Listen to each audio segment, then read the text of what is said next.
ডেকা আর 1.23 hectare.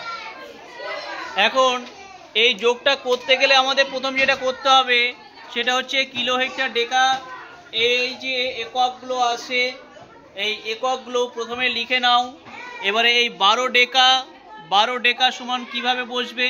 Decker ঘরে যেহেতু last, এখানে কোনো দশমিক নেই, তাই ডেকার ঘরে 2 আর তার আগের সংখ্যাটা তার আগের ঘরে বসে গেল।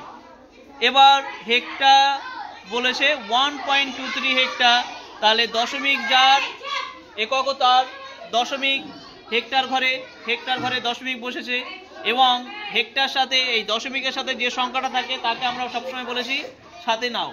তাহলে একসাথে সেটা বসলো হেক্টর ঘরে। এবার পাশের যে দুটো বা পরের যে দুটো পরপর নাম্বার আছে সেই দুটো পরপর বসিয়ে দাও। সেই অঙ্ক দুটো বসিয়ে দিয়েছি আমরা, ডেকার ঘরে একটা বসেছে আর একটা এককের ঘরে।